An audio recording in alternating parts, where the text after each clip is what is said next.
খবর শুনছেন BM news টিভির পক্ষ থেকে। জানাবো আজকের বাছাই করা 10টি তাজা খবর। শুরুতেই হেডলাইন। আর উদ্বাস্তু হয়ে থাকতে হবে না, সিএএতে নাগরিকত্ব পেল উচ্ছ্বাসিত নদিয়ার মণ্ডল পরিবার। 4 তারিখে চিচিং ফাঁক, বিজেপির খেলা শেষ হুঙ্কার অভিষেকের।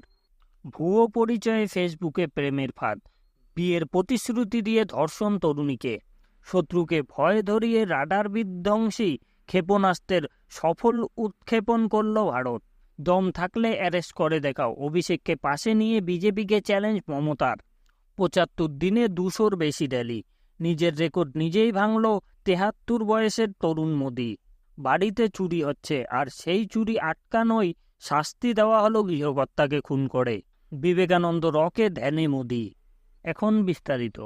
লোকসভা ভোটের আগেই দেশে চালু হয়েছে নাগরিকত্ব সংশোধন আইন, চালু হয়েছে সেই সংক্রান্ত পোর্টালও। তবে নাগরিকত্ব পাওয়ার বিষয়ে সংশয় রয়েছে ওপার বাংলা থেকে আসা লোকেদের মনে। এই আবহে নাগরিকত্বের শংসাপত্র পেলেন নদিয়ার বীরভূম থানার আসাননগরের বাসিন্দা বিকাশ মণ্ডল ও তার পরিবার।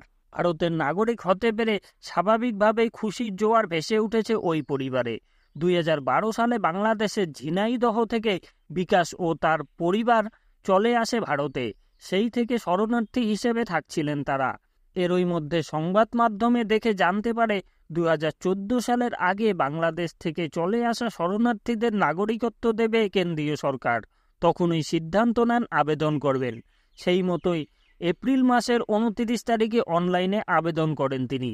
1 মাসের ব্যবধানে চলতি মে মাসে 27 তারিখে তাকে প্রয়োজনীয় কাগজপত্র নিয়ে তথ্য যাচাইয়ের জন্য ডাকা হয়েছিল। 29 তারিখ বুধবার শংসাপত্র পেয়ে যান মণ্ডল পরিবার। এদিন সেই শংসাপত্র পেয়ে যান মণ্ডল পরিবার। শংসাপত্র হাতে নিয়ে বিকাশ মণ্ডল বলেন, 2012 সালে বাংলাদেশ থেকে ভারতে চলে আসি আমরা। শরণার্থীদের নাগরিকত্ব দেওয়া হবে জানতে পেরে অনলাইনে আবেদন করেছিলাম। বুধবার আমাকে মেইল করে আমাদের সবার নাগরিকত্ব শংসাপত্র দেওয়া হয়েছে।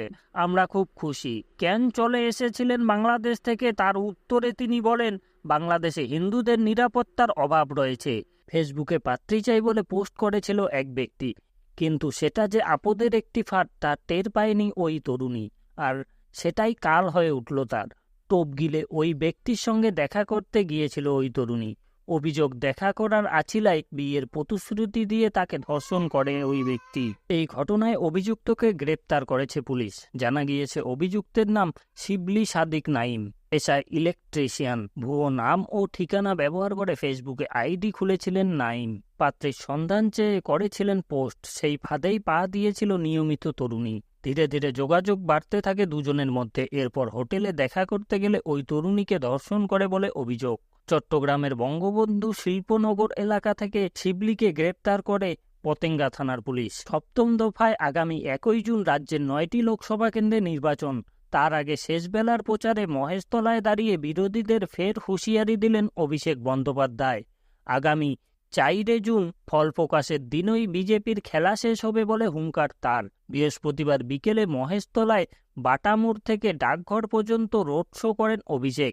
শেষ নির্বাচনী প্রচারে রোড শোয়ের পর গাড়ির ওপরে দাঁড়িয়ে বক্তব্য রাখেন অভিষেক। তার হুঙ্কার, বিসর্জন করতে হবে, 4 তারিখে হবে চিচিং ফাঁক। দেশীয় প্রযুক্তিতে তৈরি রাডার বিধ্বংসী ক্ষেপণাস্ত্রের পরীক্ষায় সাফল্য পেল ভারতের প্রতিরক্ষা গবেষণা ও উন্নয়ন সংস্থা DRDO। বুধবার উড়িষ্যার চাঁদিপুর উপকূলে রুদ্রম-2 এর সফল উৎক্ষেপণের শুভেচ্ছা জানিয়েছেন প্রতিরক্ষামন্ত্রী রাজনাথ সিং। সূত্রের খবর, রুদ্রম শত্রুপক্ষের বিমান প্রতিরক্ষা ব্যবস্থা, এয়ার ডিফেন্স সিস্টেম এরিয়ে রাডার ট্র্যাকিং এবং যোগাযোগ ব্যবস্থা ধ্বংস করতে সক্ষম। ভারতীয় বায়ুসেনার সুখোই 30 যুদ্ধবিমান থেকে নিক্ষেপ করা যেতে পারে এই ক্ষেপণাস্ত্র। ভারতীয় বিমান বাহিনীর জন্য একটি প্রথম রাডার বিধ্বংসী আকাশ থেকে ভূমি ক্ষেপণাস্ত্র তৈরি করল DRDO। ভোটের একেবারে শেষ লগ্নে যৌথ প্রচারে মমতা অভিষেক। ডায়মন্ড হারবারের কেন্দ্রে তৃণমূল প্রার্থী অভিষেক বন্দ্যোপাধ্যায়ের হয়ে প্রচার সারলেন মমতা বন্দ্যোপাধ্যায়। মঞ্চ থেকে বিজেপিকে মমতার চ্যালেঞ্জ, ক্ষমতা থাকলে অভিষেককে তারা গ্রেপ্তার করুক। পাশাপাশি সংসদ হিসেবে নিজের ভাইপোকে দরাজ সার্টিফিকেট দিয়েছেন তিনি। মমতার কথায়, ওর থেকে ভালো কেউ লোকসভা দেখতে পারে না। বুধবার শেষ বেলায় ডায়মন্ড হারবার থেকে বিজেপিকে তোপ দাগেন তৃণমূলের নেত্রী। তার কথায়, আমাদের অনেক ধমকান, কিন্তু হুমকি দিয়ে আমাদের কিছু করা যাবে না, আমরা লড়তে পারি। এরপরেই তার চ্যালেঞ্জ, আমাকে অভিষেককে অ্যারেস্ট করবে বলে, তো কর না, কত কারাগার আছে দেখ অ্যারেস্ট করে। সঙ্গে তার হুঁশিয়ারি, একটাই দল যে বিজেপির সামনে রয়্যাল বেঙ্গল টাইগারের মতো লড়তে পারে, সেটা হলো তৃণমূল। বয়স ৭৩ হতে পারে, তবে কোনোভাবেই তাকে বৃদ্ধা বলা যায় না, বরং ৩০-এর তরুণের চেয়েও তরজোড়া প্রধানমন্ত্রী নরেন্দ্র মোদী। একথা চোখে আঙ্গুল দেখিয়ে দিয়েছে ২০২৪-এর লোকসভা নির্বাচনে মোদীর প্রচারের পরিসংখ্যান। মার্চ, এপ্রিল ও মে মাসের প্রচণ্ড গরমে ৭৫ দিন ধরে দেশ জুড়ে ২০৬টি নির্বাচনী প্রচার করেছেন প্রধানমন্ত্রী। এই হিসেবে নিজের রেকর্ড নিজেই ভেঙে দিয়েছেন তিনি। গত ১৬ই মাস ৭ দফায় নির্বাচনীয় নির্ঘণ্ট প্রকাশ করেছেন নির্বাচন কমিশন। ১ জুন শেষ দফার নির্বাচন নিয়ম অনুসারেই বৃহস্পতিবার বিকেলে ৫টায় শেষ হয়েছে প্রচার। এরপরেই জানা গিয়েছে ২০১৯ সালে প্রধানমন্ত্রী নরেন্দ্র মোদী যেখানে ১৪২টি জনসভা, রোড শো ও কর্মসূচি করেছিলেন, এবার নিজের রেকর্ড নিজেই ভেঙে দিয়েছেন। গত ৭৫ দিনে দেশ জুড়ে তিনি ২০৬টি জনসভা, রোড শো ও কর্মসূচি করেছেন। এছাড়াও বিভিন্ন টিভি চ্যানেলেও দিয়েছেন ৮০টি ইন্টারভিউ। প্রচার তালিকায় দেখা যাচ্ছে, অন্যান্য বারের মতো এবারেও মোদির সবচেয়ে বেশি নজর ছিল উত্তরপ্রদেশে। এবার সেখানে ৩১টি র্যালি করেন প্রধানমন্ত্রী। এছাড়াও বিহারে ২০টি, মধ্যপ্রদেশে ১৯টি এবং বাংলায় ১৮টি। এই রাজ্যেই দেশের ২১০টি লোকসভা আসন, ফলে সেখানেই প্রচারে বেশি জোর দেন তিনি। শুধু তাই নয়, মে মাসের ভয়ঙ্কর গরমে ৪৫ ডিগ্রি থেকে ৫০ ডিগ্রি ছুঁয়ে যাচ্ছিল। সেই সময় দেশ জুড়ে ৯৬টি জনসভা করেন প্রধানমন্ত্রী। সেই হিসাবে প্রধানমন্ত্রীর ধারে কাছেও ঘেঁষতে পারেনি শাসক বা বিরোধী শিবিরের অন্যান্য কোনো নেতাকর্মী। বাড়ি ফাঁকা থাকা সুযোগ নিয়ে চুরি করতে ঢোকে দুষ্কৃতীরা, তখনই চলে আসে বাড়ির মালিক।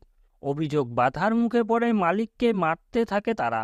দুষ্কৃতীদের মারে মৃত্যু হয় গৃহকর্তার। তবে পালানোর সময় প্রতিবেশীদের হাতে ধরা পড়ে যায় এক দুষ্কৃতী। পুলিশের হাতে তুলে দেওয়া হয় তাকে। বুধবার বিকেলে ঘটনাটি ঘটেছে কাঁচরাপাড়া পৌরসভার ৩ নম্বর ওয়ার্ডের সূর্যনগর কলোনি এলাকায়। মৃত যুবকের নাম সুশীল সাউ, বয়স ৩৬। তিনি পেশায় রাজমিস্ত্রি। কাজের কারণে অন্যান্য দিনের মতো এদিনও দুপুরেও বাড়িতেই ফিরেছিলেন সুশীল। অভিযোগ, বাড়িতে কেউ না থাকার সুযোগে বেলা ৩টা নাগাদ ২ দুষ্কৃতী চুরির উদ্দেশ্যে ঘরে ঢুকে। কিছুক্ষণের মধ্যেই সুশীল বাড়িতে এলে ঘরে দুজনের উপস্থিতি বুঝতে পায়। দুষ্কৃতীদের বাধা দিলে ধস্তাধস্তি বেঁধে যায়। তখন ২ দুষ্কৃতী সুশীলকে বেধড়ক মারধর করে নালায় ফেলে পালাতে যায় বলে অভিযোগ। পালানোর সময় একজনকে ধরে ফেলে প্রতিবেশীরা। থানায় খবর দেওয়া হয়। পুলিশ এসে অভিযুক্তকে আটক করে নিয়ে যায়। এদিকে অচেতন সুশীলকে হাসপাতালে নিয়ে যাওয়া হলে চিকিৎসকরা তাকে মৃত বলে ঘোষণা করে। ব্যারাকপুরের ডিসি গণেশ বিশ্বাস বলেন, গ্রামবাসীদের সহায়তায় কাকিনাড়ার বাসিন্দা একজনকে আটক করেছে। তাকে জিজ্ঞাসাবাদ করা হচ্ছে। জানা গিয়েছে, অভিযুক্তরা কাগজ আবর্জনা কুড়োনোর কাজ করে। মৃতের মা কান্তা সাউ বলেন, ছেলে কাজে গেলে দিনের বেলায় বাড়ি আসেন না। এদিন বাড়িতে আসাই কাল হলো। অভিযুক্তদের কঠোর শাস্তির দাবি করেন কান্তা সাউ। ৭ম দফায় ওয়েবকাস্টিং নিয়ে কড়া মনোভাব নিয়েছেন কমিশন। বৃহস্পতিবার সন্ধ্যায় সিইওর সঙ্গে দেখা করেন শুভেন্দু অধিকারী সহ বিজেপির প্রতিনিধি দল। তাদের অভিযোগ, ৬ষ্ঠ দফায় কেশপুর সহ একাধিক বুথে ওয়েবকাস্টিং বন্ধ রেখে ভোট চলছিল। বিজেপির দাবি, ৭ম দফায় ওয়েবকাস্টিং বন্ধ থাকলে সেই বুথে ভোট বন্ধ রাখতে হবে। ৬ষ্ঠ দফায় তমলুকে তৃণমূল প্রার্থী দেবাংশু ভট্টাচার্যের ওয়েবকাস্টিংয়ের তথ্য বাইরে আসা নিয়ে মুখ পুড়েছিল কমিশনের, যা নিয়ে রিপোর্ট চেয়েছিল দিল্লি।